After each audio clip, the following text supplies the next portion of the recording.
El miércoles, con la ayuda del Señor, empezamos a ver el pasaje en Primera de Juan. Estuvimos viendo el versículo 6 del capítulo 2, que dice: el que dice que permanece en él debe andar como él anduvo. Y vimos un pequeño resumen de lo que es el libro como introducción, para tratar de enfocar nuestro pensamiento en el propósito del libro, en lo que está ocurriendo y por qué se escribe, cuál es el propósito, y así poder interpretarlo de una forma concreta.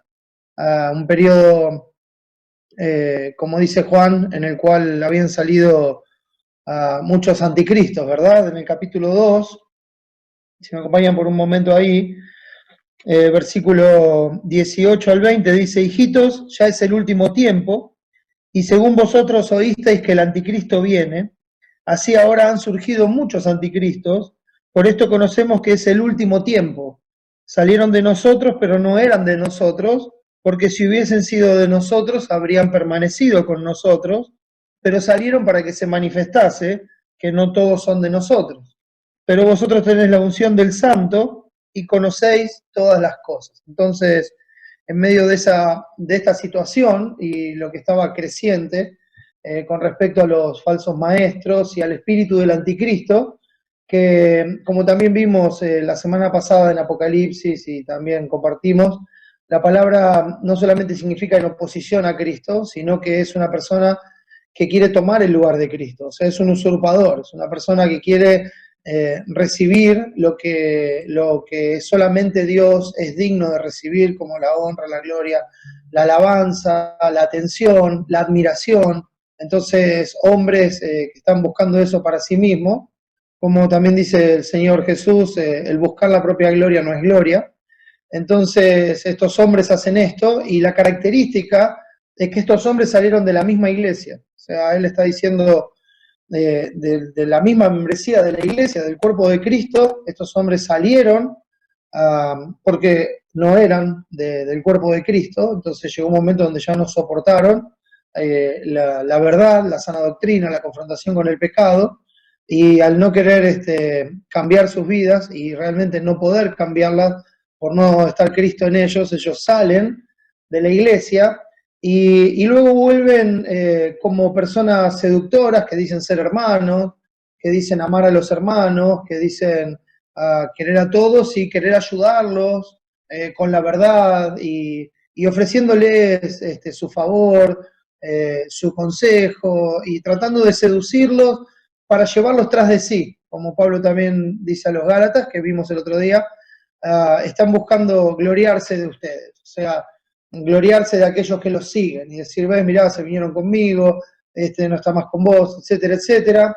Lo hacen hablando mal de los hermanos que quedan en la iglesia, de los hermanos que están trabajando en la iglesia, y así es como van haciendo la obra. Entonces, esta epístola se escribe para que los hermanos pongan sus ojos plenamente en Cristo y para que la sabiduría que es dada por Dios a través de la palabra nos permita discernir la verdad del error, nos permita discernir aquellos que son falsos, aquellos que tienen el espíritu del anticristo, como dice el mismo libro: probad los espíritus si son de Dios.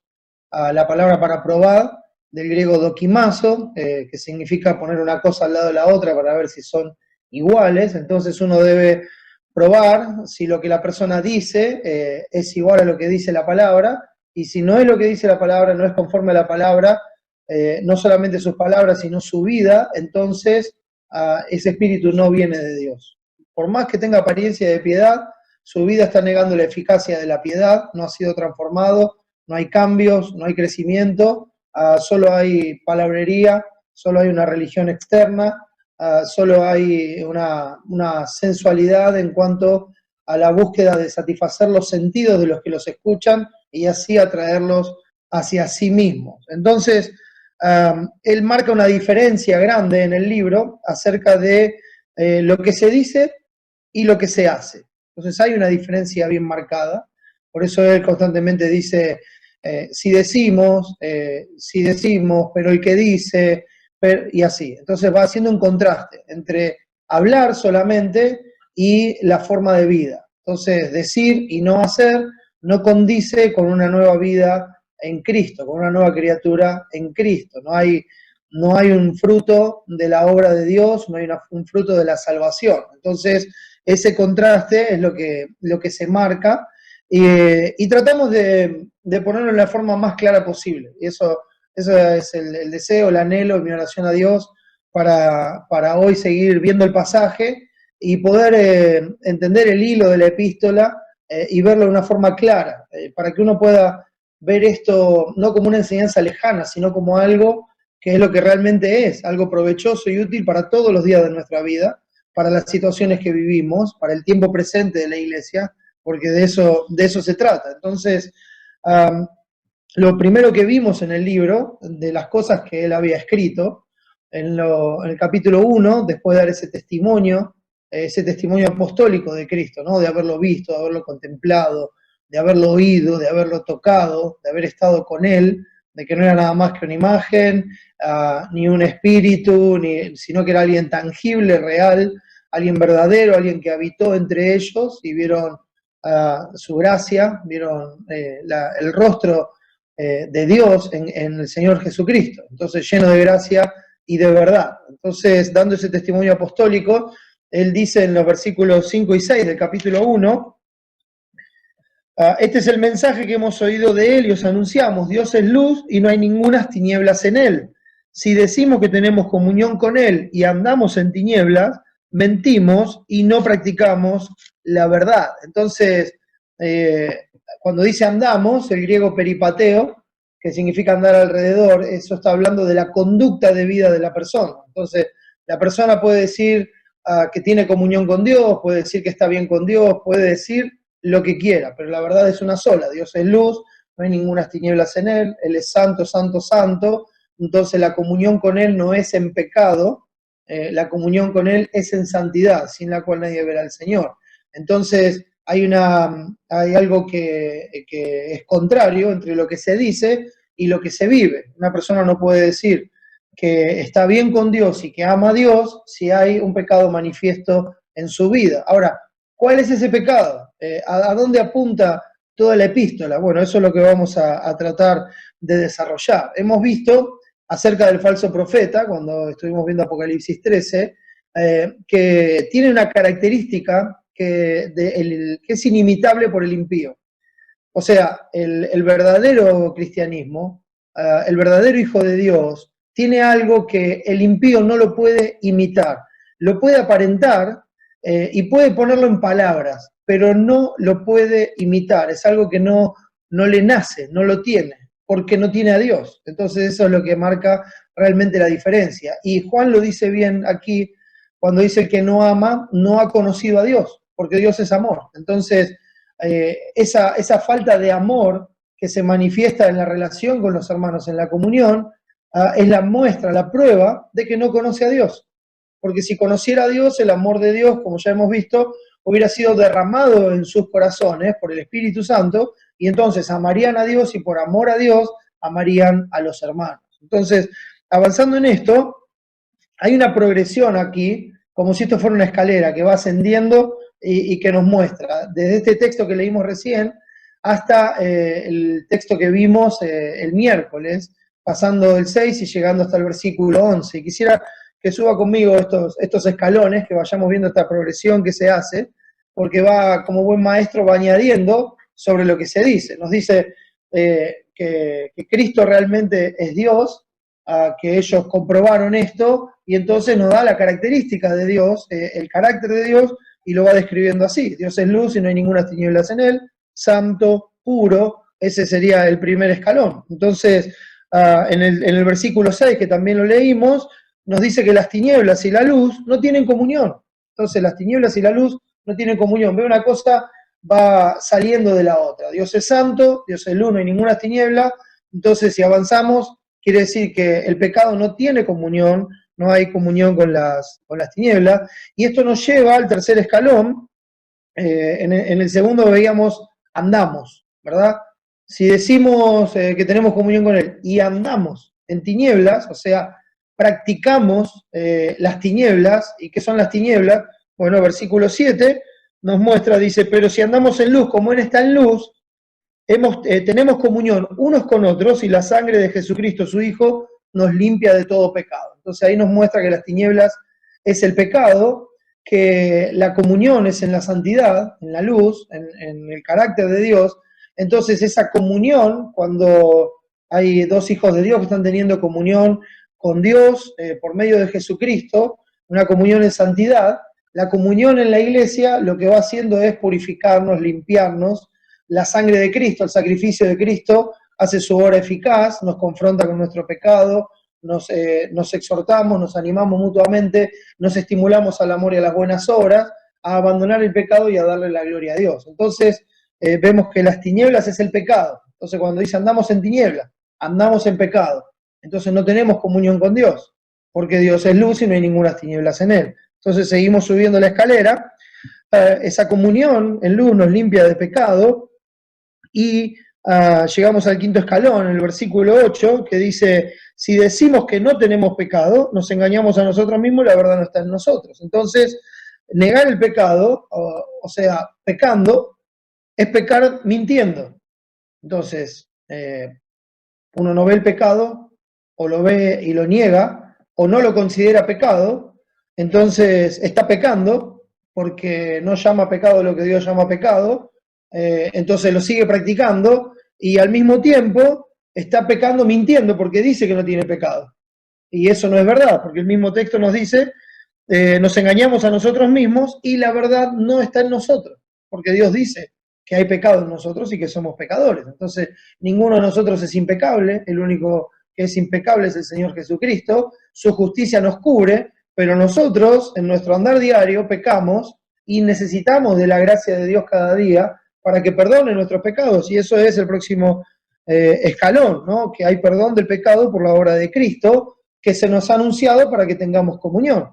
Si confesamos nuestros pecados, o sea, si los reconocemos y llamamos pecado a lo que Dios llama pecado, entonces Él es fiel y justo en base al sacrificio de Cristo para perdonar nuestros pecados y limpiarnos de toda maldad. Entonces, la obra de Cristo en esa comunión nos limpia de toda maldad, de la malicia de nuestro corazón que se visibiliza a través de la maldad, o sea, las acciones que nacen a través de esa malicia que hay en nosotros. Y es solamente la sangre de Cristo la que nos va limpiando. ¿Cuándo? Cuando nosotros vemos nuestro pecado por la gracia de Dios, lo reconocemos, lo confesamos, acudimos a la promesa fiel de Dios de perdonar todos nuestros pecados, a la justicia, de que si ya lo castigó en Cristo no nos va a castigar a nosotros por ese pecado, y que por esa gracia nos limpia de ese mal para que seamos más y más como Cristo es, para que llevemos su carácter, que es el propósito por el cual fuimos salvados.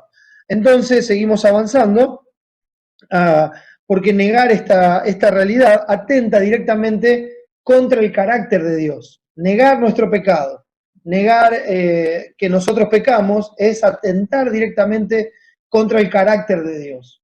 No, o sea, cuando decimos esto no estamos hablando del Dios de la Biblia, del Dios vivo y verdadero, del Padre de nuestro Señor Jesucristo. ¿Por qué? Dice, si decimos que no hemos pecado, le hacemos a Él mentiroso y la palabra no está en nosotros. Entonces, y su palabra no está en nosotros. Entonces, a Jesucristo dijo, yo soy el camino y la verdad y la vida. Su palabra no está en nosotros, Él es el verbo, Él es la palabra de Dios. Y Él dice, si nosotros decimos que no hemos pecado, le hacemos a Él mentiroso. Estamos diciendo que cuando Dios nos llama pecadores, decimos Dios es un mentiroso. Y la verdad no está en nosotros. O sea, nos estamos oponiendo a Dios. Anticristo, el espíritu del anticristo. Nos estamos oponiendo a Dios y queremos el lugar que le corresponde solamente a Cristo. Porque decimos que no tenemos pecado y el único que no tiene pecado es el Señor Jesucristo. Entonces, avanzando en eso, seguimos subiendo un escalón más y vimos en el capítulo 2, versículo 1, que la palabra nos muestra y nos convence de pecado. Estas cosas os escribo para que no pequéis, ¿verdad? Entonces la palabra nos dice lo que Dios llama pecado y nos advierte para que no pequemos. Y si alguno hubiere pecado, abogado tenemos para con el Padre a Jesucristo el justo. Y este es el 9º escalón. Todo esto ya lo vimos el miércoles, hermanos, es un repaso para entender el pensamiento de la epístola. Pero en el mismo versículo 1 nos muestra que Cristo y su obra interceden, abogan para mantener la comunión con Dios. O sea, nuestra comunión con Dios es posible solamente por la justicia de Cristo, no por nuestra capacidad para huir del pecado.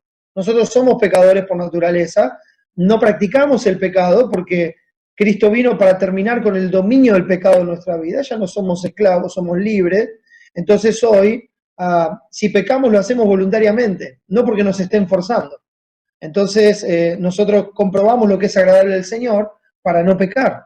Ponemos por obra su voluntad para no pecar, para no ofender a Dios. Tenemos temor de pisotear su sangre. Entonces vemos a través de la Escritura cuál es su voluntad, la comprobamos para no pecar. Pero aún así nos encontramos con una realidad miserable de que nosotros todos los días pecamos en pensamientos y en acciones. Entonces la palabra nos da consuelo y dice, mirá, no dejes de lado la obra de Cristo. Si alguno hubiere pecado, abogado tenemos para con el Padre a Jesucristo el justo. Entonces Él es el que intercede, su sacrificio, su sangre, la propiciación por nuestros pecados, ese es el escalón que sigue.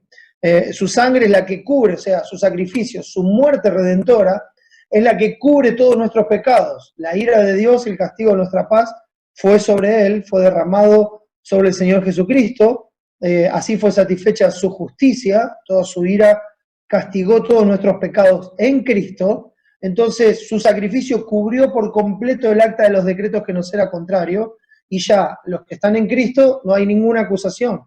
¿Quién acusará a los escogidos de Dios? Él es el que justifica. Cuando Él resucitó, nos justificó, nos cubrió con su justicia, nos declaró justos delante de Dios. Entonces no hay acusación posible por el pecado, y tampoco hay condenación porque Cristo está intercediendo por nosotros a la diestra del poder de Dios, o sea, sentado en el trono.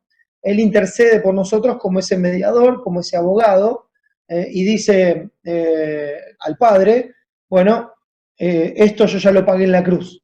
Entonces el Padre nos recibe y con su fidelidad y su justicia nos limpia para que seamos cada día más y más como Cristo. El verdadero crecimiento en el Hijo de Dios no tiene que ver tanto con el conocimiento intelectual, sino que tiene que ver con el conocimiento de Dios que nos lleva a la santidad, a reconocer nuestro pecado, a confesarlo, a apartarnos, y así, en lugar de eso que hacíamos que estaba mal, ahora hacemos lo que Cristo hizo. O sea, vivimos según su carácter, andamos como Él anduvo, le imitamos. Entonces, así se ve el fruto en nuestras vidas, que es el carácter de Cristo. Entonces, siempre hay que tener en cuenta eso. Pecamos, bueno, Él es la propiciación, la cubierta por nuestros pecados, no solamente por lo nuestro, por los hermanos de todo el mundo, por todos aquellos que creen en el Señor. También explicamos esto el día miércoles, y seguimos subiendo. La escalera esta nos lleva a cuál es la prueba de que conocemos a Dios. Bueno, si este sacrificio es real, si tenemos comunión con Él, si Él está en luz, no hay tinieblas, si confesamos nuestros pecados, entonces, ¿cómo se manifiesta esto? Bueno, en la obediencia a Dios. Por eso dice el versículo siguiente, y en esto sabemos que nosotros le conocemos si guardamos sus mandamientos. En lugar de hacer lo que nosotros queremos, o sea, nuestros propios deseos, nuestra propia concupiscencia, buscamos hacer la voluntad de Dios. Para esto vino Cristo y terminó con el pecado, como dice 1 Juan 4, para no vivir el tiempo que resta en la carne conforme a nuestra concupiscencia, o sea, los deseos ardientes de nuestro corazón, aquellas cosas que tienen que ser satisfechas, por eso son ardientes, porque es algo como que quema y que se tiene que satisfacer. Esto pueden ser infinidad de cosas en la vida de cada uno, no es una en particular, no es un pecado en particular, sino que es cualquier cosa tras lo cual nosotros vamos y hacemos todo lo que sea necesario para llegar a eso. Entonces ya no vivimos conforme a los deseos de nuestra carne, de nuestros pensamientos, de nuestra concupiscencia, sino para vivir el tiempo que resta en la carne conforme a la voluntad de Dios, a lo que Dios quiere que hagamos. Morimos a nosotros mismos para vivir según su voluntad. Entonces, ¿cuál es la prueba? Bueno, el anhelo, el deseo de hacer la voluntad de Dios. Dice, en esto sabemos que nosotros le conocemos si guardamos sus mandamientos, o sea, si ponemos por obra su palabra. Eso es lo que significa guardar los mandamientos. En el versículo 4 tenemos el escalón que sigue, porque nos dice que no guardar esos mandamientos es pecado. No guardar un mandamiento de Dios es pecado. Y así tenemos que reconocerlo, para saber que cuando no estamos haciendo lo que Dios manda, no es que hoy tenemos un día difícil o que... No, es pecado. Nosotros Todos nuestros días son difíciles. De hecho, la palabra nos dice aprovechando bien el tiempo porque los días son malos, son pesados, son difíciles.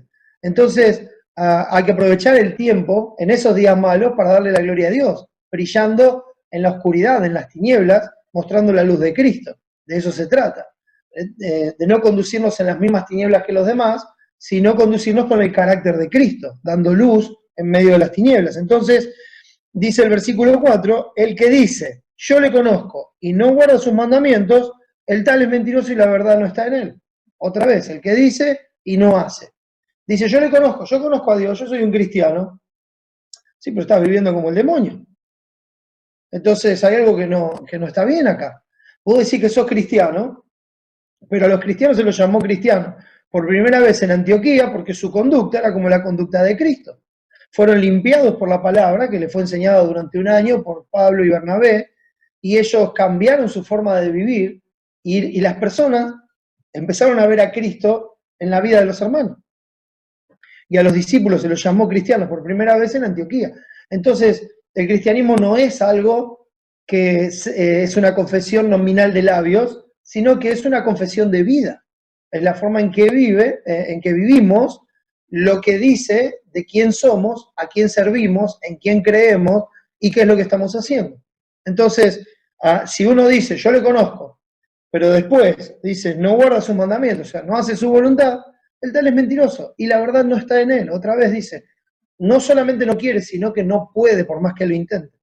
Porque la única forma que nosotros podemos hacer lo que Dios manda es por la obra del Espíritu Santo con el cual Dios nos sella cuando nos salva. Entonces Él nos sella con el Espíritu Santo y el Espíritu Santo nos da la gracia y la fortaleza para poner por obra lo que Dios nos manda. Por eso todos los que son guiados por el Espíritu de Dios, estos son hijos de Dios.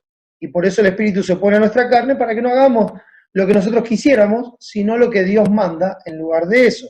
Entonces esto nos lleva a un escalón más, el versículo 5, que nos muestra que guardarlo es la prueba de la regeneración en nuestra vida, porque como decía recién, es imposible hacerlo sin Cristo.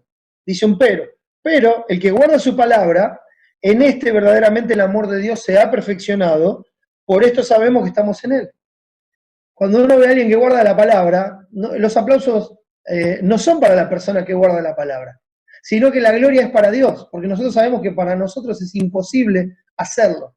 Y como dice Hebreos 13:21, que Él es el que nos hace aptos para toda obra buena, haciendo Él en nosotros lo que es agradable delante del Padre, por medio de Jesucristo, para la gloria de su nombre. Entonces, el que recibe la gloria siempre es Dios, no el hombre.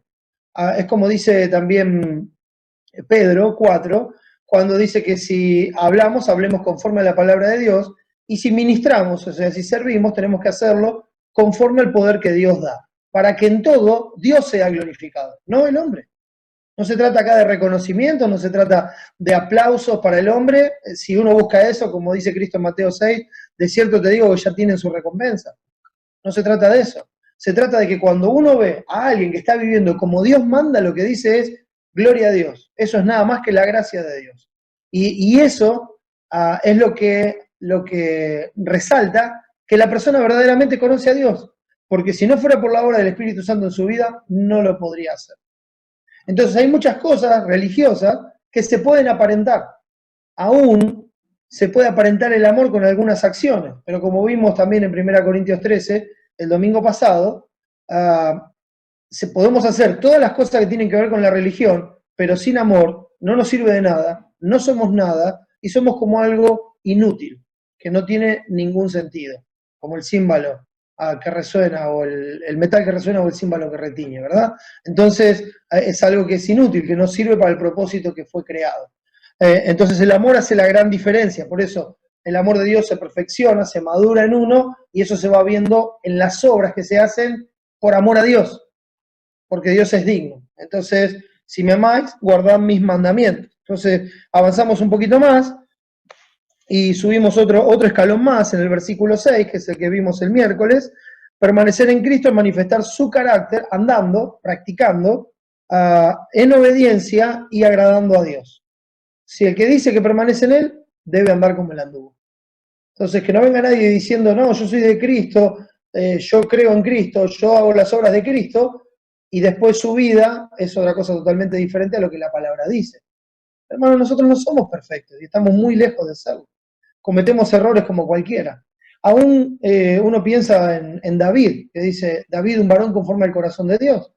Pero uno piensa en David y piensa en un hombre que fue adúltero, mentiroso, codicioso, avaro, homicida, y no estoy queriendo con esto ofender a David, sino que lo que quiero hacer es exaltar la gracia de Dios. Pero ¿qué característica tenía David en su vida?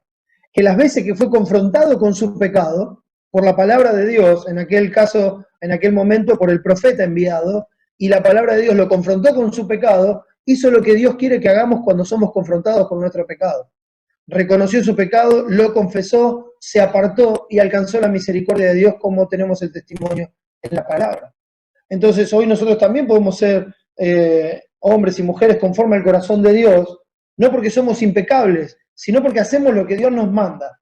Y cuando hay pecado en nuestra vida, no lo negamos ni lo escondemos, ni lo practicamos, sino que lo reconocemos, lo confesamos, pedimos perdón a Dios y nos apartamos confiando en su gracia para vivir como Cristo vivió. De eso se trata.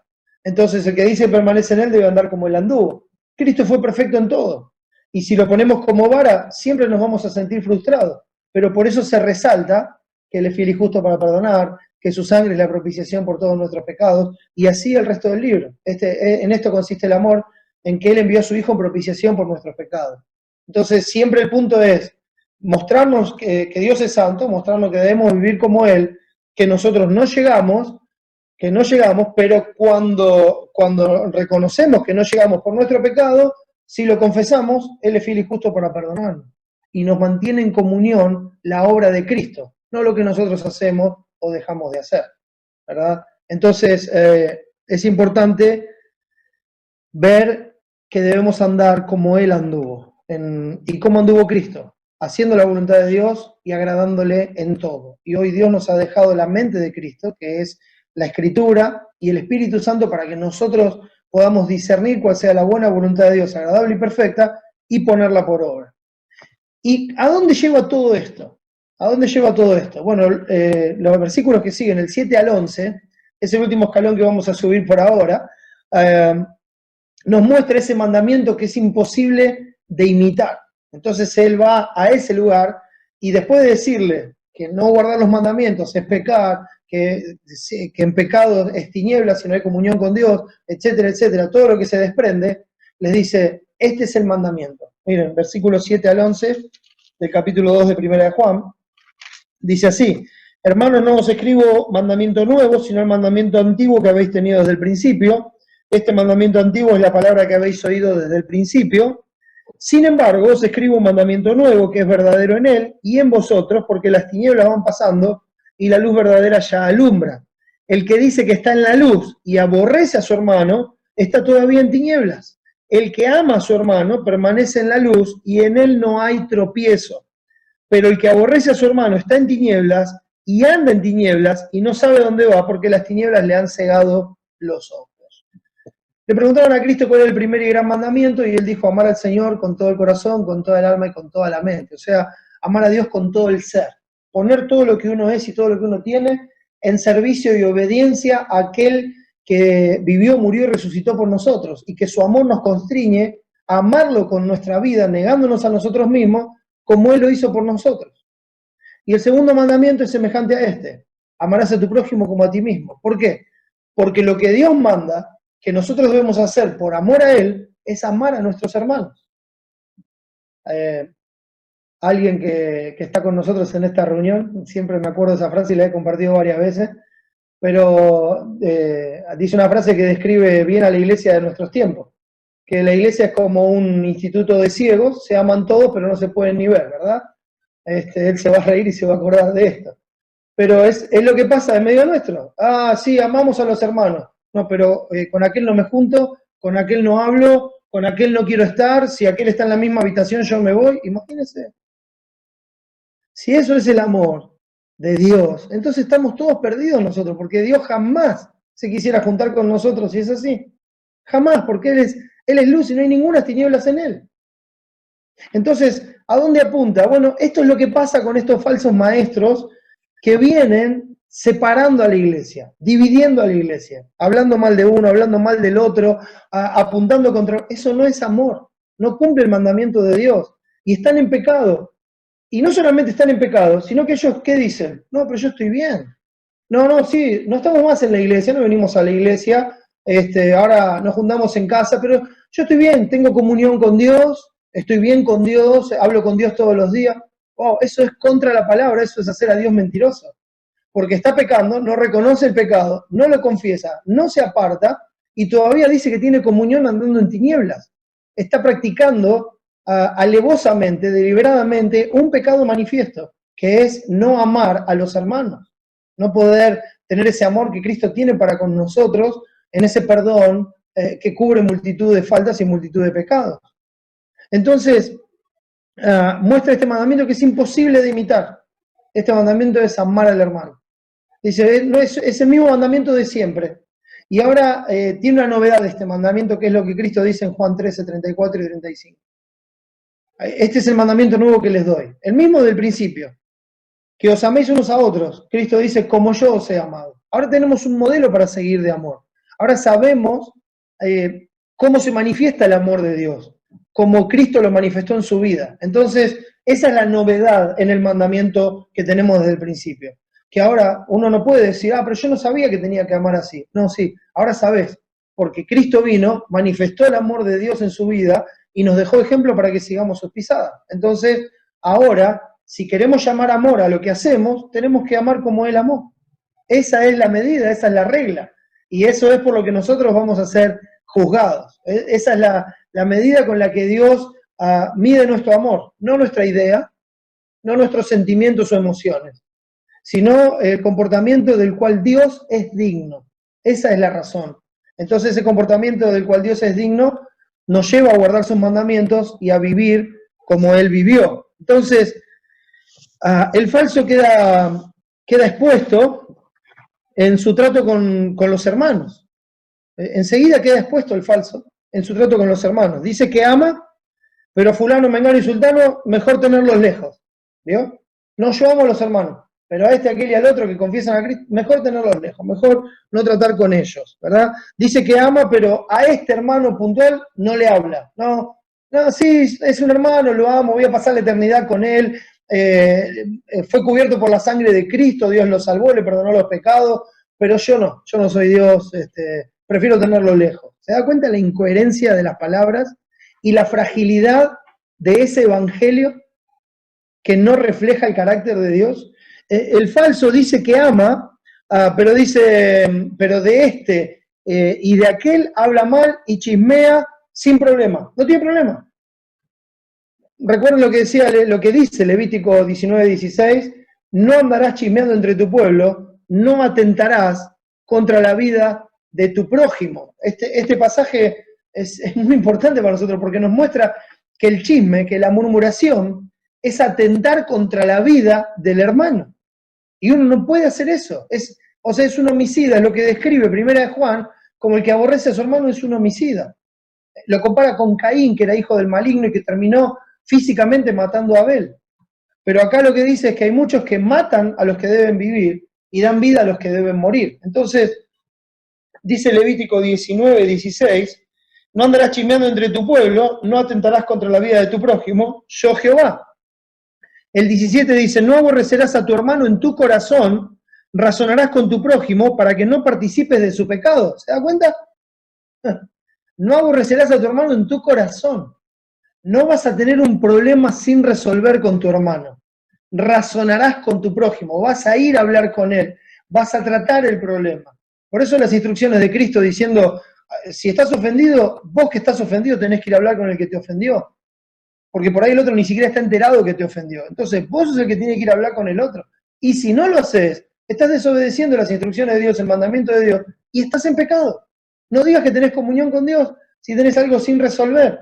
Dice, no aborrecerás a tu hermano en tu corazón, razonarás con tu prójimo para que no participes de su pecado. No te vengarás ni guardarás rencor a los hijos de tu pueblo, sino amarás a tu prójimo como a ti mismo, yo Jehová. ¿Se da cuenta? Eso es lo que habla cuando habla de atentar contra la vida del prójimo. Y esto pasa en aquellos falsos que lo único que hacen es andar hablando mal de todo el mundo. Y así, no te conviene estar con este, no te conviene estar con el otro, no te conviene estar con este, tenés que estar conmigo. Yo soy el verdadero maestro que viene de Dios y que te trae la verdad para que vos vivas tranquilo y sin problema. Vení, vamos a murmurar juntos y nadie te va a acusar de que murmures porque esto es lo que hacemos, juzgamos a todo el mundo, condenamos a todo el mundo, sabemos más que todo el mundo. No hay vida ahí. Y los que lo siguen tampoco tienen vida.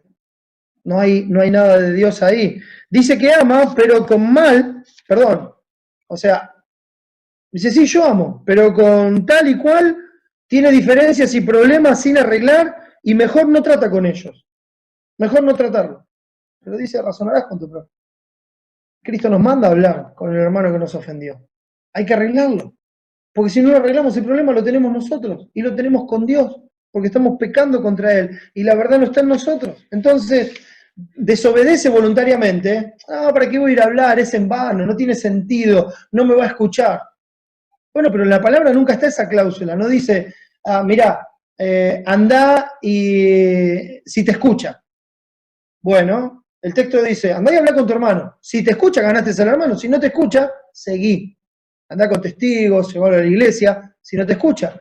Pero no des por sentado que no te va a escuchar. Andá y hablá y mirá los hechos.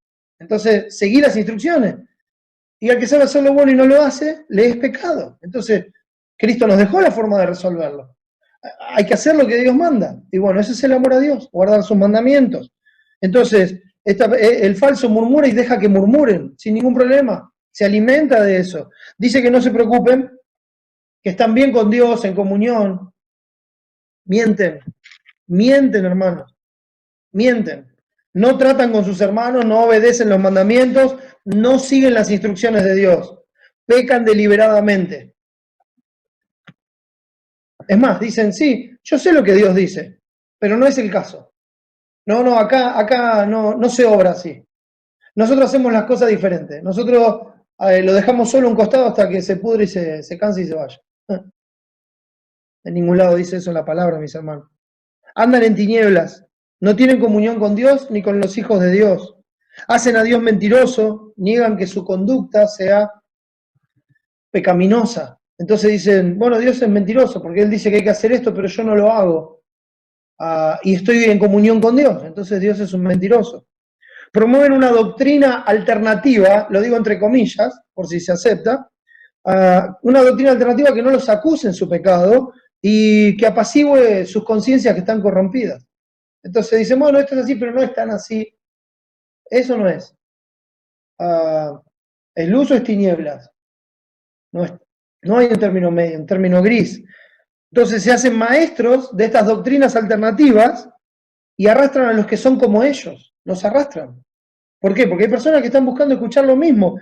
Dice, porque vendrá tiempo cuando no sufrirán, o sea, no soportarán la sana doctrina, o sea, la sana enseñanza de la palabra, la que nos confronta con nuestros pecados y nos dice qué es lo que Dios quiere que hagamos, sino que teniendo comezón de oír, se amontonarán maestros conforme a sus propias concupiscencias, o sea, maestros conforme a lo que ellos desean, a como ellos desean que son las cosas, dice, y apartarán de la verdad del oído y se volverán a las fábulas.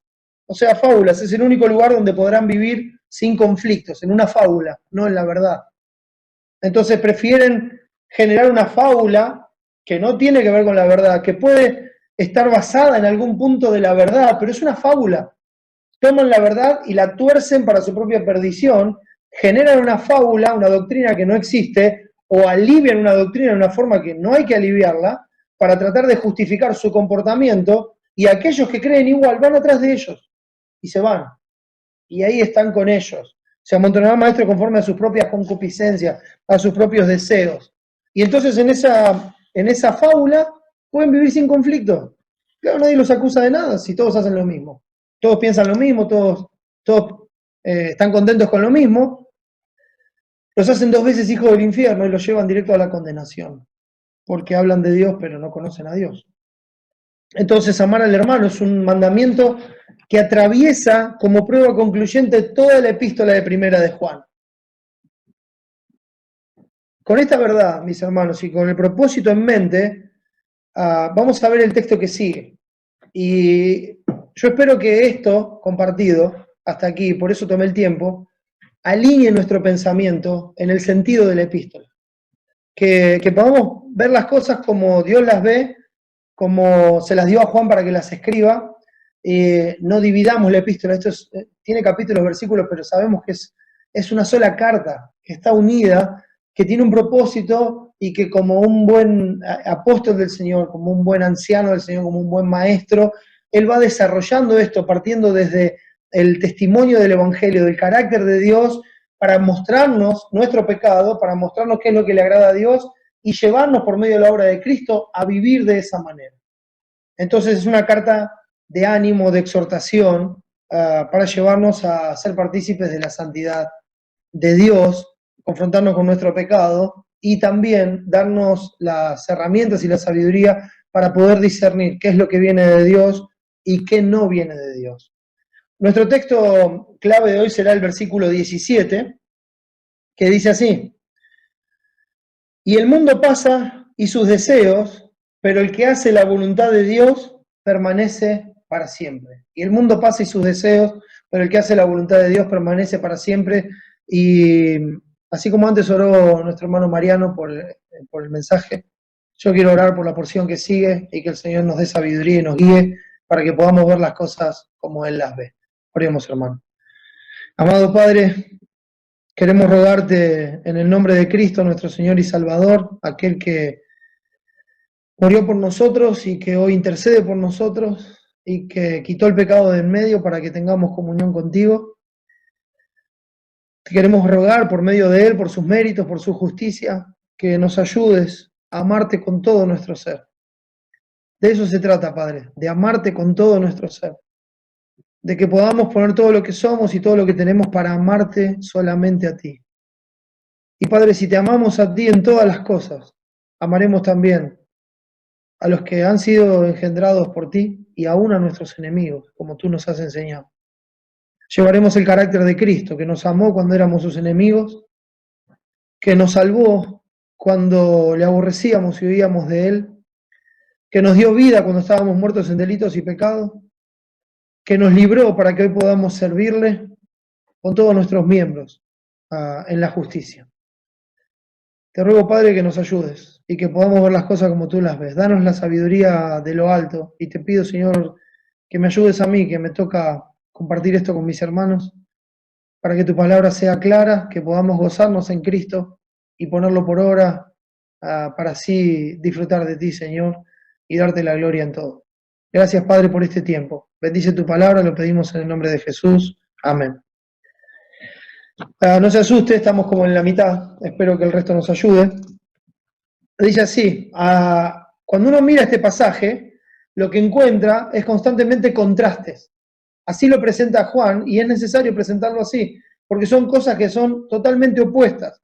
Él presenta la luz y las tinieblas, habla de la verdad y de la mentira, de conocer y de no hacer, o sea, son contrastes, de amar y de aborrecer, y lo deja bien marcado, hace una distinción bien marcada para que nosotros podamos ver la verdad a través de la verdad de Dios y no seamos engañados. De hecho, él lo dice en el versículo 26, os he escrito esto sobre los que os engañan. Entonces el propósito es advertirnos para que no seamos engañados. Implícitamente, él hace un contraste entre lo que es la vida vieja y la vida nueva. Como dice 2 Corintios 5:17, de modo que si alguno está en Cristo, nueva criatura es, las cosas viejas pasaron, he aquí todas son hechas nuevas. Entonces, él los llama a los hermanos, nos llama a nosotros a amar como fuimos amados por Dios. Acompáñame por un momento a Gálatas capítulo 5, Gálatas capítulo 5.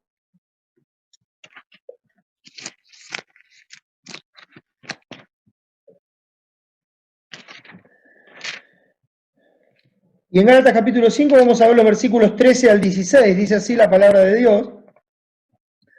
Porque vosotros, hermanos, a libertad fuisteis llamados, solamente que no uséis la libertad como ocasión para la carne, sino servíos por amor los unos a los otros.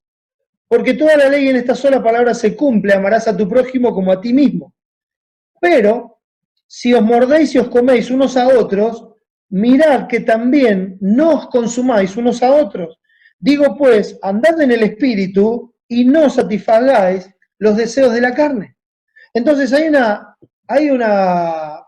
verdad, que fuimos libertados por Cristo del pecado, que esta libertad debe ser usada para honrar a Dios, para servirnos por amor los unos a los otros, y nunca esa libertad como una tranquilidad, como una ocasión para satisfacer los deseos de la carne, o sea, para pecar. Oh, bueno, yo soy libre en Cristo, el único que me va a juzgar es Él, yo hago lo que... No, no existe eso, mis hermanos, no existe. No es bíblico, no es cristiano. La libertad que tenemos en Cristo es la libertad de la esclavitud, del pecado, de la muerte y de Satanás, para ya no estar sujetos así y ahora poder hacer lo que antes no podíamos. ¿Qué hacemos? Estimamos a los demás como superiores a nosotros mismos y nos ponemos voluntariamente, negándonos a nosotros mismos, en servicio a los demás, por amor a los demás. ¿Por qué? Porque amamos a Dios, y como amamos a Dios, amamos a los hermanos, y así los estimamos y así los servimos. Entonces, la advertencia es bien clara, porque cuando dice, bueno, esta es la muestra del amor, amar a tu prójimo como a ti mismo, enseguida hace el contraste y dice, pero si os mordéis y os coméis unos a otros, tengan cuidado que no sean consumidos. ¿Qué es lo que pasa en la iglesia? Entre los hermanos se muerden, se comen, ¿verdad? Hasta el Martín Fierro estaría en contra de eso. No es lo que debe ocurrir. Y eso es una prueba de que no se están dando por el Espíritu. Por eso dice, andad, el versículo 16 dice, digo pues, andad en el Espíritu y no satisfagáis los deseos de la carne. No los satisfaga. Hacer eso es un deseo de la carne, no lo satisfaga. Te puedes negar ahora. No es que no vas a tener los deseos. Los deseos los vas a tener deseo de reaccionar como antes, de conducirte como antes, de hacer las cosas como antes, vas a tener el deseo. Pero dice, andad en el Espíritu, no satisfagas ese deseo. Hacé lo que el Espíritu Santo te enseña que es agradable a Dios. Lo que el Espíritu Santo te convence por la palabra, que es pecado, déjalo, y lo que te muestra que es agradable a Dios, hacelo. Para no terminar consumiéndonos entre nosotros. Entonces, ¿en qué se basa esto? Bueno, en el amor, en el trato unos a otros. También Pablo insta a los hermanos en Tesalónica, en el capítulo 4 de Primera Tesalonicenses. Es preciosa la forma en que lo expresa, porque dice así, versículo 9, Primera de Tesalonicenses 4:9 dice, pero acerca del amor fraternal, o sea, el amor de hermanos, el amor de familia, no tenéis necesidad de que os escriba. ¿Por qué? Porque vosotros mismos habéis aprendido de Dios que os améis unos a otros. Esto es algo que Dios le enseña a todos sus hijos. ¿Sí? Se aprende directamente de Dios, no del maestro, no. En los demás se ve, pero aprender se aprende directamente de Dios. ¿Cuándo? Cuando Dios derrama su amor en nuestro corazón. Entonces es una enseñanza que Él lo llama en la regeneración, cuando Él pone temor de Él para que no nos apartemos de Él. Ese temor de Él está basado en el amor a Dios, de querer agradarle, de querer complacerlo, de querer hacer su voluntad. Entonces tenemos temor de no hacerlo, temor de ofenderlo. Entonces ese temor hace que no nos apartemos de Él, porque por temor a ofenderlo, hacemos lo que a Él le agrada. Entonces es algo que se aprende directamente de Dios, algo que Dios nos enseña. Y Él dice, ustedes lo aprendieron de Dios. No tienen necesidad que les escriba de esto. Pero, dice así, y también lo hacéis así con todos los hermanos por toda Macedonia. O sea, ustedes están practicando esto. O sea, no hace falta que se los diga. Ustedes ya lo saben, ustedes ya lo están practicando. Pero os rogamos, hermanos, que abundéis en ello más y más. Esto es lo que yo les voy a rogar. Mire, el apóstol está rogando acá. No está mandando, no está como un hermano mayor, como un anciano. Viene con amor, con misericordia y les ruega. Yo quiero rogarles que ustedes abunden en este amor más y más. No se coman entre ustedes.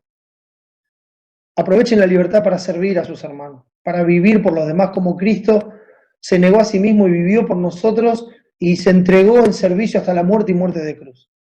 Tomen su cruz y sigan a Cristo cada día. Niéguense a ustedes mismos para ponerse en servicio a los demás. Amen a los demás por medio de ese servicio. Y no paren. Abunden. Abunden, sobrepasen la medida. Eso es lo que significa abundar. La medida está llena, sobrepásenla. El amor tiene que desbordar de ustedes hacia los demás. No aflojen. Tengan comunión. gócense, no aflojen, sigan adelante, sigan amando más y más, no se descuiden ni un momento. Entonces, volviendo a Primera de Juan, el capítulo 2,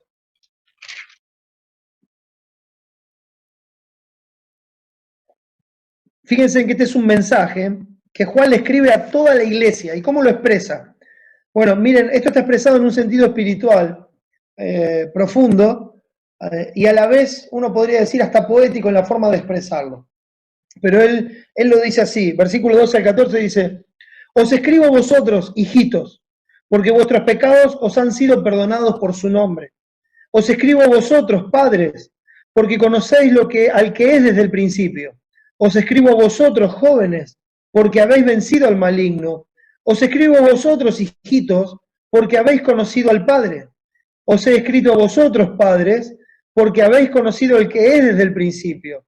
Os he escrito a vosotros, jóvenes, porque sois fuertes y la palabra de Dios permanece en vosotros y habéis vencido al maligno. Miren, él está escribiendo a toda la iglesia. Este es un mensaje, es algo que toda la iglesia tiene que practicar. Acá no hay distinción ni de edad, ni de tiempo en el Señor. Esto es para todos los que conocen a Dios. Y así es como empieza este llamado que hace. Porque lo primero que él dice en el versículo 12 es, os escribo a vosotros, hijitos, porque vuestros pecados os han sido perdonados por su nombre. Este es el lugar donde todos nosotros nos sentimos identificados. Os escribo a vosotros, hijitos. Es otra vez esta forma tierna de tratar que un padre tiene con un hijo, esta forma amorosa. ¿Quiénes son mi padre, mis hermanos, sino aquellos que hacen la voluntad de Dios? Dijo el Señor Jesucristo. Entonces Él está hablando con la iglesia que sabe que Cristo compró con su propia sangre, que es su grey, que son sus ovejas. Él las está cuidando, haciendo la obra de apóstol, de evangelista, de pastor, de maestro. Es lo que Dios le concedió en su gracia a Juan, ya en una edad adulta, y él escribe esto, entonces le dice cariñosamente a todos los hermanos, hijitos, ¿y por qué? Porque dice, porque vuestros pecados os han sido perdonados por su nombre. Y después lo repite en el final del 13, dice, os escribo a vosotros, hijitos, porque habéis conocido al Padre. Entonces, ¿a quién le escribe? A aquellos que sus pecados han sido perdonados. Bienaventurado aquel hombre al que Jehová no inculpa de pecado. Aquellos que sus pecados han sido perdonados, como dice el Salmo 32, que se han cubierto todas sus iniquidades. Nos escribe a nosotros, a su iglesia, al pueblo de Dios, a los que le conocemos. Por eso dice en el final del 13, porque habéis conocido al Padre. Yo les estoy escribiendo a ustedes, no porque necesitan al Padre, no porque necesitan el perdón de sus pecados, sino porque ya lo tienen, ustedes ya son hijos de Dios. Son hijos de Dios y cuando Dios los hizo sus hijos, les perdonó todos sus pecados por amor de Cristo, por la obra de Cristo. Y entonces, esta es la vida eterna, que te conozcan a ti, el único Dios verdadero, y a Jesucristo al que has enviado. Entonces, cuando dice a ustedes que conocen al Padre de familia, que conocen, ahora son parte de la familia de Dios, por medio de Cristo ustedes conocieron al único Dios vivo y verdadero, que es el Padre. Entonces les estoy escribiendo a ustedes porque ustedes me pueden escuchar, me pueden entender, me pueden oír, como vamos a ver en unos minutos un pasaje más adelante. A ustedes les es dado, el que tiene oídos para oír, oiga, como vimos en Mateo, en Apocalipsis 13, el que tiene oídos para oír, oiga. Dice, a los demás no les es dado, pero a ustedes les es dado, dice Mateo 13:10, cuando estaba hablando en parábola. Pero a ustedes les es dado el entendimiento espiritual, la visión espiritual. ¿Tienen ojos y no ven, oídos y no oyen? No, esos son los incrédulos, pero a ustedes se les da los ojos espirituales, los oídos espirituales, para que puedan ver a Cristo por la fe, para que puedan oír su voz por la fe. Entonces él le dice, a ustedes les estoy escribiendo, a ustedes que creen que Cristo es Dios y que se hizo hombre y vivió una vida perfecta y fue a la cruz voluntariamente para cargar con los pecados de su pueblo, para morir bajo el castigo del Padre, bajo la ira del Padre, para ser aplastado por la ira de Dios, pagando así por completo la deuda de su pueblo, quitando el pecado de en medio, muriendo, siendo sepultado, estando 3 días y 3 noches en el corazón de la tierra, allí en la tumba, resucitando al tercer día para nuestra justificación, porque era imposible que la muerte lo pudiera retener. Les escribo a ustedes porque Él fue entregado por nuestras transgresiones, pero resucitado para nuestra justificación. Porque en Él tienen perdón de sus pecados, porque sus pecados os han sido perdonados por su nombre. Porque en ningún otro hay salvación, no hay otro nombre bajo el cielo de los hombres en que podamos ser salvos, porque Él es el único que murió por los pecados de su pueblo, es el único que pudo pagar la deuda siendo Dios mismo. Pagó una deuda infinita, entregando su vida infinita, sufriendo el castigo infinito y saldando nuestra ofensa infinita con Dios, dejando todo pagado, clavando en esa cruz el acta de los decretos que nos eran contrarios. Su sangre, su sacrificio fue la propiciación por nuestros pecados, se levantó para dar prueba de que esa es la verdad eterna de Dios, y así nos justificó, nos declaró justos delante de Dios, y nos perdonó todos nuestros pecados. Hoy compartía nuestro hermano Julio el Salmo 103, bendice alma mía Jehová, y bendiga todo mi ser su santo nombre, bendice alma mía Jehová, y no olvides ninguno de sus beneficios. Él es quien perdona todas tus iniquidades.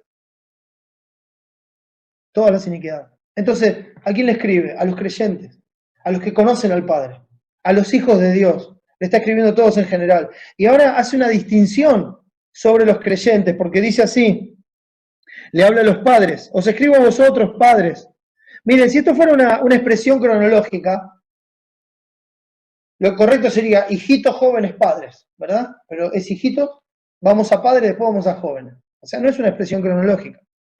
No tiene que ver con la edad de cada uno, ni con el hecho de que sean padres físicamente hablando. Es una expresión espiritual, entonces habla a los padres. A veces nosotros hablamos de los padres de la iglesia, ¿verdad? Como aquellos que nos precedieron, aquellos que combatieron ardientemente por la fe una vez dada a los santos, aquellos que predicaron el evangelio para que llegara hasta nosotros, etcétera, etcétera. Hablamos de padres espirituales como Pablo era padre espiritual de Timoteo, y así tantos otros. Le habla a los padres. ¿Qué dice a ellos? Dice, os escribo a vosotros padres porque conocéis al que es desde el principio. Y después en el 14 dice otra vez, os he escrito a vosotros padres porque habéis conocido al que es desde el principio. Entonces, en un sentido espiritual, él está hablando de aquellos hermanos que son maduros, aquellos que tienen los sentidos ejercitados en el discernimiento del bien y del mal. Le está hablando a aquellos que están en la iglesia como responsables de la enseñanza, como aquellos que son más fuertes y pueden soportar a los débiles, que no reciben al débil en la fe para contender sobre opiniones, sino para edificarlo y buscar lo que contribuye a la paz y a la mutua edificación. Entonces les habla a ellos, acá nadie está exento. No es que en la iglesia hay dos castas, está la casta pastoral y los laicos. No, hermano, todos fuimos comprados por la misma sangre, como ya hemos dicho. Y somos todos el cuerpo de Cristo, tenemos responsabilidades diferentes según la gracia que le fue dada a cada uno. Pero todos somos ovejas de su prado. Todos somos pastoreados por el mismo pastor que es Jesucristo. Y oímos su voz y le seguimos. Entonces no hay distinción, no es que, esto se lo dicen a ustedes porque son jóvenes y porque ustedes en su vigor hacen cosas que no tienen que hacer, pero nosotros ya... No. Lleva años en la iglesia, es maduro en la fe, le toca la enseñanza. Esto es para usted también. Esto es para nosotros también. Y después, él le habla a los jóvenes. Y fíjense en el versículo 13, dice, os escribo a vosotros jóvenes porque habéis vencido al maligno. Y en el 14 dice, os he escrito a vosotros jóvenes porque sois fuertes y la palabra de Dios permanece en vosotros y habéis vencido al maligno. No aflojen. ¿A quién le está hablando, mis hermanos? Está hablando a aquellos hermanos que están en el frente de batalla, aquellos que están con vigor, obedeciendo a Dios, los que obran, vencieron al maligno. ¿Por qué? Porque permanecen en la palabra de Dios, porque hacen la obra de Dios, porque ellos están ahí peleando en nombre de Dios, apagando los dardos de fuego del maligno con el escudo de la fe, defendiéndose con la espada del Espíritu, que es la palabra de Dios. Ellos han tomado el yelmo de la salvación para cubrir sus cabezas. Están ahí en la lucha constante y han vencido al maligno. Ahora, ¿cómo vencen al maligno, mis hermanos? Santiago 4:7 dice, someteos pues a Dios, resistid al diablo y huirá de vosotros. Estos son los que se someten a Dios. Los que dicen, esto es lo que Dios dice, esto es lo que vamos a hacer. Bueno, tampoco están exentos. Se los estoy escribiendo a ustedes también, les dice Juan. Yo sé que ustedes son vigorosos, que ustedes están poniendo todo de sí y que están guardando la palabra. Como Pablo le decía a los hermanos en Tesalónica, yo sé que ustedes están amando, pero abunden. Y acá esto es lo mismo, dice, yo sé que ustedes están haciendo lo que Dios dice, están venciendo al maligno, están luchando en el frente de la batalla, pero ustedes también, no aflojen, abunden en esto. Tienen que seguir adelante, no se dejen seducir. El capítulo 5 de Primera de Juan, versículo 4 dice, porque todo lo que es nacido de Dios vence al mundo. Y esta es la victoria que ha vencido al mundo, nuestra fe. Dios nos ha dado la fe para creer en Él, para creer en Cristo, y nuestra fe está en la obra de Cristo. Y esa es la fe que vence al mundo. Esa es la fe que nos da la victoria. La fe en Cristo, la fe en su obra, la fe en su palabra, la fe en su voluntad, el amor en Él. Eso es lo que nos da la victoria. Entonces toda la iglesia debe poner este mandamiento por obra. Por eso dice en el capítulo 3, versículo 16, fíjense, o sea, les está escribiendo, ¿no? Que guarden este mandamiento de amar a los hermanos, ¿no? A toda la iglesia, con fuerza, con vigor. El 16 dice, en esto hemos conocido el amor, en que Él, hablando de Cristo, puso su vida por nosotros. También nosotros debemos poner nuestras vidas por los hermanos. Pero el que tiene bienes de este mundo y ve a su hermano tener necesidad y cierra contra él su corazón, ¿cómo mora el amor de Dios en él? Hijitos míos, no amemos de palabra ni de lengua, sino de hecho y en verdad. Es el contraste que les marcaba antes. No es solamente así, yo lo amo, pero que se arregle como pueda, voy a estar... No, hermano, si está a mi alcance, ¿qué puedo hacer por vos? No solamente piense en plata, en ropa, en comida. Hay muchas cosas que se pueden necesitar. Hay muchas cosas que se pueden necesitar, hermano. Entonces no es nada más que el que dice, voy a estar hablando por vos. ¿Necesitas hablar? Hablamos. ¿Necesitas que te acompañe en algo? Te quiero acompañar. ¿Te puedo ayudar en algo? ¿Tenés una necesidad física, material? Te ayudo. Por eso dice, no de palabra, no el que dice, sino el que hace. No solamente hablando, sino en hecho y en verdad, haciendo, poniendo por obra el amor. Capítulo 4, versículo 11 y 12 dice así, amados, si Dios nos ha amado así, hablando del amor de Cristo, éramos enemigos y nos amó, éramos pecadores y murió por nosotros. Si Dios nos ha amado así, ¿a quién no podemos amar nosotros, hermano? ¿A quién le tendríamos que cerrar el corazón? ¿De nuestros hermanos? A ninguno, fueron amados por Cristo en la misma miseria que nosotros. Y a los de afuera, hermanos, a ninguno, compasión y misericordia, porque sin Cristo se van a perder eternamente. Y si nosotros no nos perdemos eternamente, nada más que por la gracia de Dios. Entonces, hermano, amados, si Dios nos ha amado así, si Dios ha tenido ese amor por nosotros y nos ha perdonado como nos perdonó, debemos también nosotros amarnos unos a otros. Nosotros debemos amarnos unos a otros, como Dios nos amó a nosotros. Por eso, hermanos, amar al hermano es un mandamiento de Dios que atraviesa toda la epístola como prueba concluyente de conocer a Dios. Es una prueba concluyente de tener comunión con Dios, una prueba concluyente de andar en la luz, de andar como Cristo anduvo y de vencer al mundo. Es el amor a los hermanos, por amor a Dios. Por eso, lo que Él les está diciendo es, no vuelvan atrás, no se dejen engañar. Ya no piensen como antes, no actúen como el mundo actúa, no procedan como los que no conocen a Dios. Vencieron por la fe al maligno, no se dejen engañar por sus secuaces, no se dejen engañar por todos estos falsos maestros de anticristo que salieron por el mundo. No se dejen arrastrar, no se dejen llevar, no amen al mundo, porque ellos son del mundo. El versículo 15 nos dice así, no améis al mundo ni las cosas que están en el mundo, si alguno ama al mundo, el amor del Padre no está en él. Y esto es toda una descripción de estas personas. Santiago capítulo 4, Santiago capítulo 4 lo va a expresar con otras palabras, el mismo lenguaje bíblico. Miren, hermanos, Santiago capítulo 4 dice así, ¿de dónde vienen las guerras y los pleitos entre vosotros? ¿No es de vuestras pasiones, las cuales combaten en vuestros miembros? Codiciáis y no tenéis, matáis y ardéis de envidia y no podéis alcanzar, combatís y lucháis, pero no tenéis lo que deseáis porque no pedís. Pedís y no recibís porque pedís mal para gastar en vuestros deleites. Oh almas adúlteras, ¿no sabéis que la amistad del mundo es enemistad contra Dios? Cualquiera pues que quiera ser amigo del mundo se constituye enemigo de Dios. ¿Se equivocó Santiago? ¿Cambió de tema? No. La, la codicia, la avaricia, la falta de amor, la falta de resolución de conflictos, el orgullo por tener la razón, esa codicia, ese orgullo por prevalecer con las preferencias que uno tiene, esa codicia, ese orgullo que uno ejerce para que las cosas se hagan como uno quiere que se hagan, eso es amor al mundo. Eso es amistad con el mundo. ¿Por qué? Porque el mundo se conduce así.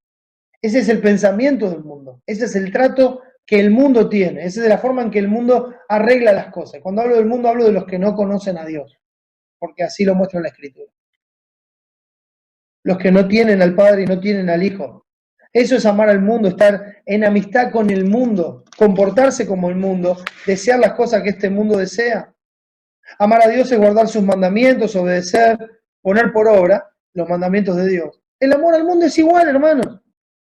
Hacer las cosas como el mundo manda, hacer las cosas que el mundo hace, hacer las cosas como el mundo acostumbra, es amar al mundo. Por eso dice, no améis al mundo, ni las cosas que están en el mundo. Amen a los hermanos. No murmuren contra el hermano, no hagan las cosas en contra del hermano. Amen al hermano, en hecho y en verdad. Si alguno ama al mundo, el amor del Padre no está en él, dice el texto. Si alguno ama al mundo, el amor del Padre no está en él. Este mundo será consumido, mis hermanos. Perecerá ardiendo por ese pecado orgulloso que se revela contra la verdad de Dios. Es una advertencia que nos hace. Si alguno ama al mundo, el amor del Padre no está en él. Bien, nosotros le amamos a él, porque él nos amó primero, nos dice el capítulo 4, versículo 19. Entonces, cuando dice que el amor del Padre no está en él, es porque cuando él nos ama, como dije antes, no solamente nos ama, sino que derrama su amor y nos hace amar. Entonces, si alguien no puede amar cuando hay dificultades, ahí es donde se ve el amor de Dios. Es como decía Jesucristo, ¿qué hacéis de más si saludás al que te saluda? Si tratás con el que te trata bien. Y así podríamos poner un montón de ejemplos. ¿Qué hacéis de más? ¿No hacen eso también los gentiles, los que no conocen a Dios? También lo hacen. Entonces, ¿dónde se manifiesta el amor de Dios en nosotros? Cuando amamos a quien es imposible amar. Cuando amamos a los adversarios, cuando amamos a los que se nos oponen, perdón, a los que se nos oponen.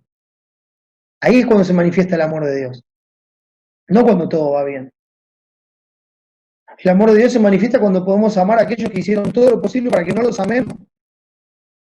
Ahí es cuando se ve el amor de Dios en uno.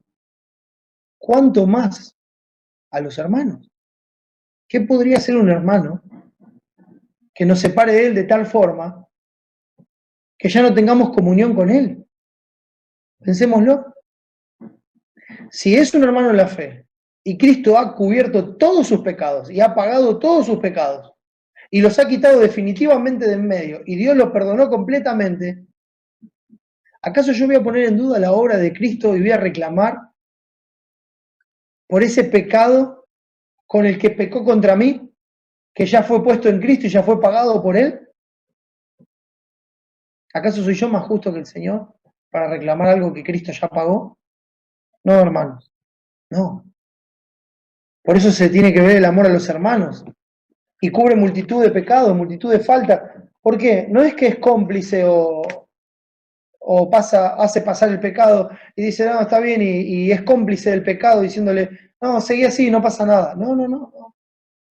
Sino que cuando trata con el hermano, trata en base al amor de Dios y a pesar del pecado, lo trata como es digno de Dios. Porque no lo está tratando acorde a las ofensas, sino que lo está tratando acorde a su amor a Dios. Entonces puede seguir tratando con él a pesar de que haya ofensas en el medio. Puede seguir atendiendo, hablando, razonando con su prójimo. Puede. Eso es el verdadero amor, el amor que Dios puso en nuestros corazones por su Espíritu. Sin el amor de Dios no le podemos amar. Si nos conformamos al mundo y sus costumbres, no amamos a Dios. Su amor no está en nosotros. Un amor este es un amor, porque la misma palabra que usa para amar al mundo es la misma que dice que usa para amar a los hermanos. Entonces este amor conlleva, hermanos, una comunión plena, una comunión íntima. O sea, está hablando de que no hay que amar al mundo de la misma forma en que amamos a los hermanos o a Dios. No, no se puede. Esto no es exterior, esto es una comunión interna que no se puede ver. A veces se expresa afuera en la forma de accionar, pero muchas veces está este amor al mundo porque uno está en silencio en la iglesia y hace una sonrisa y dice que está todo bien, que ama a todo el mundo, pero por dentro hay rencor, hay hipocresía, y está pensando, bueno, cuando llegue el momento, yo te voy a devolver esto, ¿verdad? Ese rencor, esa raíz de amargura que se genera, no viene del Padre, viene del mundo, viene del mundo. Entonces, esta comunión con las tinieblas, como decía el versículo 5 y 6 del capítulo 1, no es aceptable, es pecado delante de Dios, nos deja sin comunión con Dios. Por eso dice, no améis el mundo. Es de ahí donde salen los falsos. Mire, el capítulo 3 de Primera de Juan, el versículo 13 dice, hermanos míos, no os extrañéis si el mundo os aborrece. Lo mismo que dijo Cristo. No os extrañéis si el mundo os aborrece. Los aborrece porque no conocen al Padre ni me conocen a mí. Por eso Él le escribe a los que conocen al Padre, ¿verdad? Y lo conocen por medio del Hijo. Y están seguros en su obra. Entonces, el mundo aborrece a la iglesia. El mundo aborrece a los hermanos. Nosotros no. Ellos andan por el mundo. Capítulo 4, versículo 1. Dice, amados, no creáis a todo espíritu, sino probad los espíritus si son de Dios, porque muchos falsos profetas han salido por el mundo. Salen por el mundo a buscar sus súbditos, ¿verdad? Para su propia gloria. Salen por el mundo. Están en el mundo, el versículo 3 dice así, y todo espíritu que no confiesa que Jesucristo ha venido en carne no es de Dios, y este es el espíritu del anticristo, el cual vosotros habéis oído que viene y que ahora ya está en el mundo. Entonces ya está en el mundo. Esto es algo que está en el mundo, no es algo que va a venir, algo que hay que buscar, ya está en el mundo. Ya afecta hoy, las iglesias afecta al mundo. Ya está en el mundo. Y también dice que tienen comunión con el mundo. El versículo 5 dice, ellos son del mundo, por eso hablan del mundo y el mundo los oye. ¿Ves? Tienen esa comunión íntima. Entienden al mundo, entienden su forma de pensar, entienden su costumbre, entienden cómo hacen las cosas, oyen al mundo, hablan con el mundo, viven del mundo, etc. Pero dice el texto que nosotros no somos del mundo. El Señor Jesucristo dijo, ustedes no son del mundo. Su ciudadanía está en los cielos. De ahí esperamos a nuestro Salvador. Somos peregrinos aquí. Estamos camino a nuestro hogar celestial. Estamos camino a las moradas eternas. La iglesia es nuestra embajada aquí. No es nuestro lugar en la tierra, es nuestra embajada.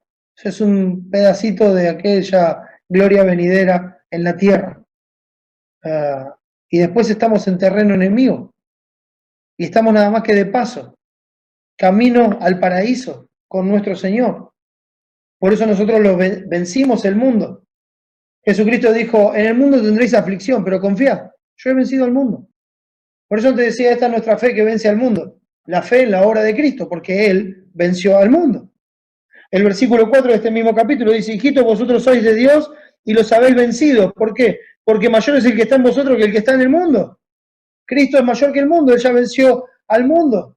Entonces podemos oír la verdad espiritual y diferenciarla de lo que este mundo ofrece. Por eso dice el versículo 6, nosotros somos de Dios, el que conoce a Dios nos oye, les he dado, ¿recuerdan? El que no es de Dios no nos oye. En esto conocemos el espíritu de verdad y el espíritu del error. Y nosotros amamos, por eso dice el versículo 7, amados, amémonos unos a otros, porque el amor es de Dios. Todo aquel que ama es nacido de Dios y conoce a Dios. Ahí está la conclusión, esto es terminante. Este es el punto, nosotros amamos. Por eso dice, no améis al mundo. Ustedes lo que tienen que hacer, en lugar de amar al mundo, es amar a Dios. Volvemos a nuestro pasaje, el versículo 16. Después de decir el amor del Padre no está en él, dice, porque todo lo que hay en el mundo, los deseos de la carne, los deseos de los ojos y la vanagloria de la vida no proviene del Padre, sino del mundo. Entonces, ¿por qué el amor del Padre no está en él? ¿Por qué no hay que amar al mundo? Porque todo lo que este mundo ofrece, entre comillas, todo lo que este mundo es, todo lo que este mundo piensa, mis hermanos, no tiene su origen en Dios, no proviene del Padre, no proviene de aquel que conocen desde el principio. Miren, ustedes lo conocen desde el principio, no se dejen mover de su modo de pensar. No se vayan del evangelio que les fue anunciado. Pablo decía, si un ángel del cielo o yo mismo les anunciara otro evangelio que les anuncié, sea anatema, o sea, separado de Dios y maldito de Dios. No hay dos evangelios, hay uno solo. No se aparten de esa verdad. Permanezcan en la verdad. No proviene, esto que es del mundo, no proviene de aquel que perdonó sus pecados. No, el origen de las cosas que este mundo ofrecen es el adversario, el diablo. Eso es lo que significa su nombre, adversario, el diablo. De ahí es donde proviene Santiago capítulo 3, y cito Santiago porque nos ayuda a entender que este es un lenguaje, hermanos, bíblico, no es un lenguaje antojadizo, es la forma de expresarlo. Y Santiago capítulo 3, versículo 14, dice así: pero, si tenéis, vamos a leer el 13 también. ¿Quién es sabio y entendido entre vosotros? Muestre por la buena conducta sus obras en sabia mansedumbre. ¿Sí? Entonces hay una conducta que muestra la sabiduría que viene de Dios.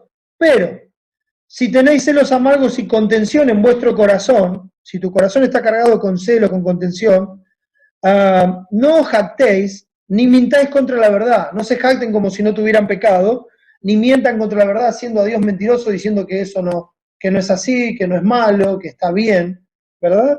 Lo mismo que estamos viendo en Juan. Dice, porque esta sabiduría no es la que desciende de lo alto, sino terrenal, animal, diabólica. Porque donde hay celos y contención, allí hay perturbación y toda obra perversa. Donde hay celos, donde hay contención, herejía, divisiones, donde hay pelea, hay toda obra perversa. Esa es la sabiduría que viene de lo alto, es una sabiduría animal, es una sabiduría que apunta a satisfacer los deseos de las personas.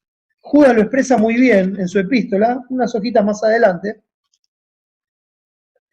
cuando habla de ellos de esta manera. Dice, estos son murmuradores querellosos, que andan según sus propios deseos, cuya boca habla cosas infladas, adulando a las personas para sacar provecho.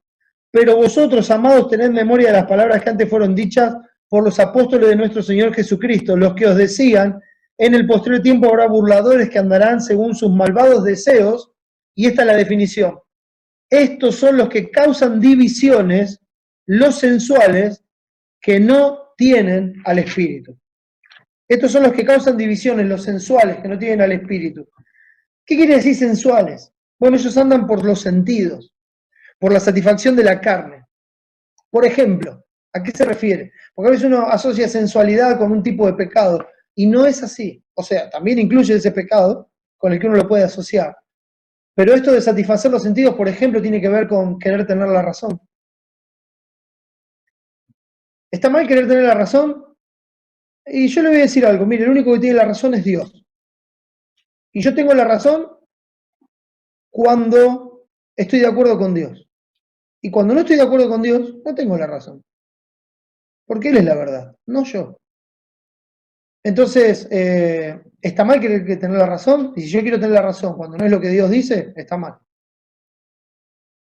Y mi carne quiere satisfacerse. Entonces ando por los sentidos. Entonces me enojo, porque yo quiero tener la razón. Y quiero satisfacer, tener la razón. Entonces empiezo a decirle, pero mirá, para mí las cosas son así. Y los hermanos le dicen, los buenos hermanos le dicen, no, pero la palabra dice otra cosa. Ah, no, con vos tampoco se puede hablar, a vos te lavó la cabeza, vos sos una marioneta de aquel, vos, y así, ¿no? Empiezan. Hasta que encuentran 3 o 4, o 2, o 1, o 5, o 10, o 20, que le dan la razón. Ah, sí, yo lo veo como vos. Bueno, ahí vamos, causan división. Nunca les importó la unidad, nunca les importó mostrar el amor de Dios en la iglesia por medio de la unidad. En esto conocerán mis discípulos si tuvierais amor los unos por los otros. Nunca les importó. Están buscando lo suyo propio, no lo que es de Cristo Jesús. Entonces, andar por los sentidos, tener la razón, querer tener reconocimiento, Ah, ¿por qué él enseña y yo no? ¿Por qué a él se le da lugar y a mí no? ¿Por qué a él se le pide que ore y a mí no? Imagínense, es algo que sale del corazón sin regenerar. Entonces andan por los sentidos, quieren satisfacerse, son sensuales, como Diótrefes, que quería tener el primer lugar entre ellos. Quieren tener el primer lugar en la congregación, quieren tener la posición de enseñar para decirle a los demás cómo son las cosas. No importa lo que Dios dice, ellos quieren decirle cómo son las cosas, para ellos, y se quieren satisfacer con eso. Quieren ser los que, como se dice, por lo menos acá en Argentina, los que cortan el bacalao, ¿no? Los que toman las decisiones, los que dicen, acá las cosas hay que hacerlas así porque yo lo digo. Pero espera. ¿Y qué es lo que Dios dice? Porque eso es lo único importante. ¿Qué es lo que Dios dice? Son los que quieren tener la capacidad de juzgar y de condenar a los demás, y son los que se ven a sí mismos, ellos se quieren adosar la impecabilidad de Cristo.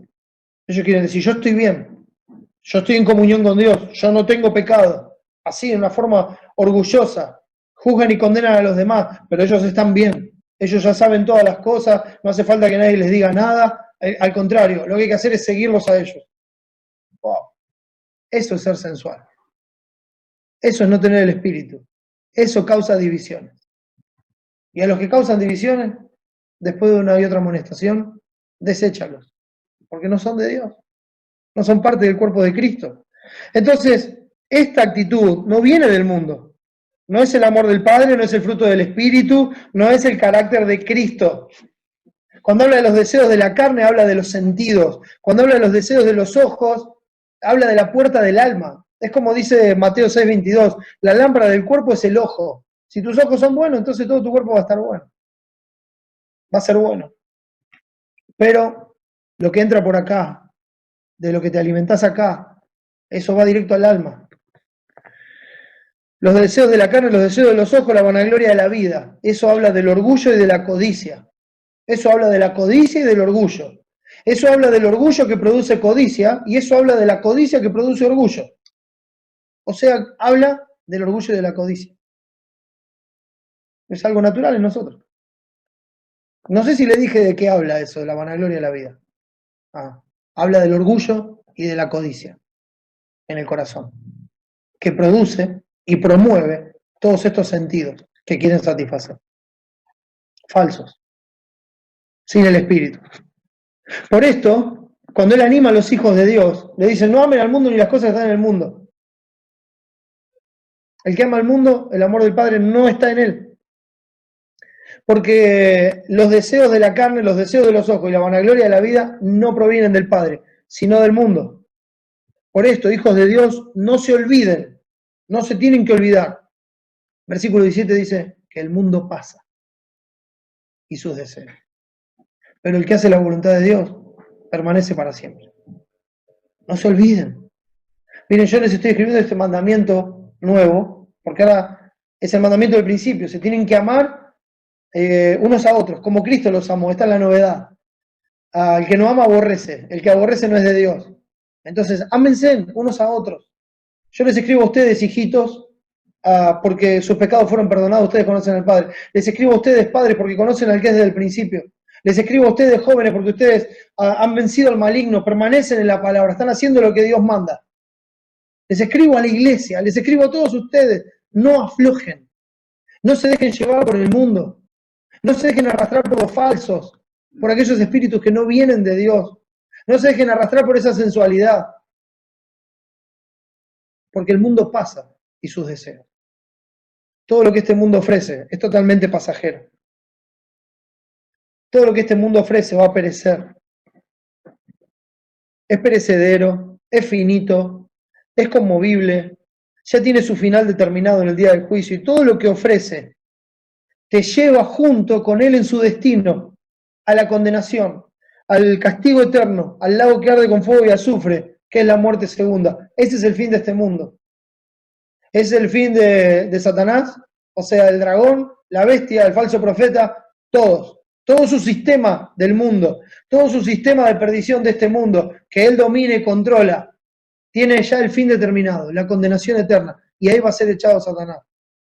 sus ángeles y todos los que están en Él, esperando en Él, creyendo en Él, en Satanás, y siguiendo la corriente de este mundo, del príncipe de la potestad del aire. El fin de ellos es el mismo fin que este mundo tiene. Pero, dice el mismo texto, y otra vez los contrastes, ¿no? El mundo pasa, pero el contraste es que el que hace la voluntad de Dios permanece para siempre. Decía Cristo, ya lo dije antes, ¿quién es mi padre y mis hermanos? Los que hacen la voluntad de Dios. Esa es la familia de Dios. El que hace la voluntad de Dios permanece para siempre. ¿Por qué? Porque la verdad está en Él, porque Cristo está en Él. Y Cristo es la vida, y el que tiene al Hijo tiene la vida, como dice el capítulo 5. Pero el que no tiene al Hijo no tiene la vida.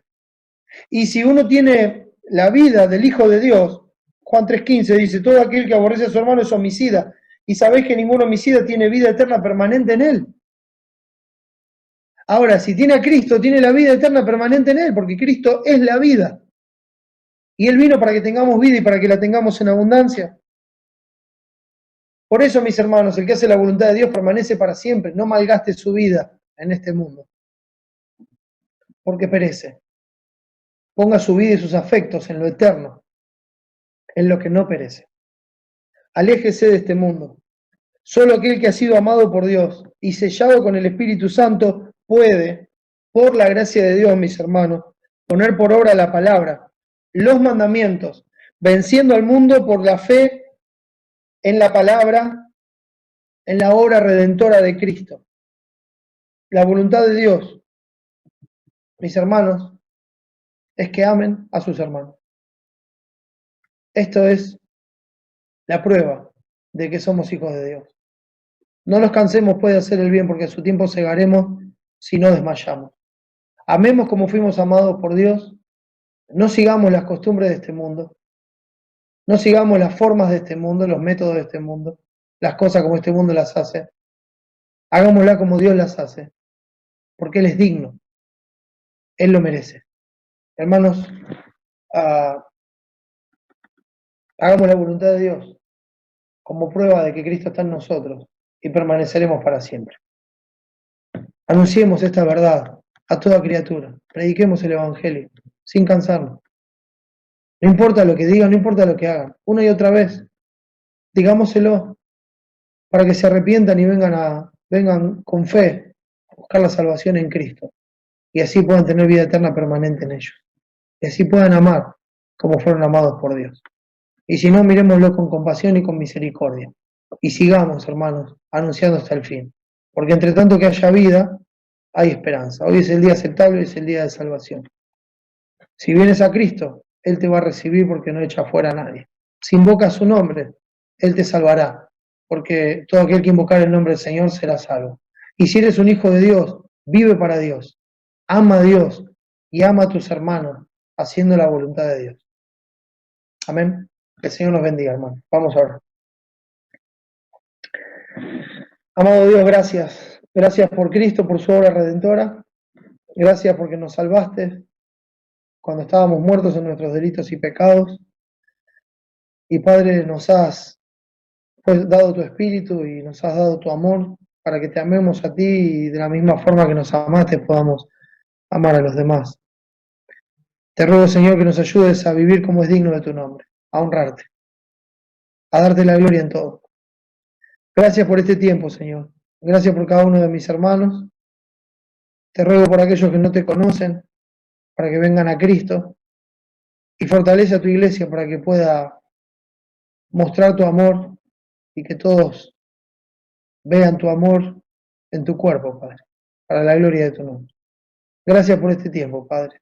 Gracias por todo. En el nombre de Jesús y para su gloria. Amén.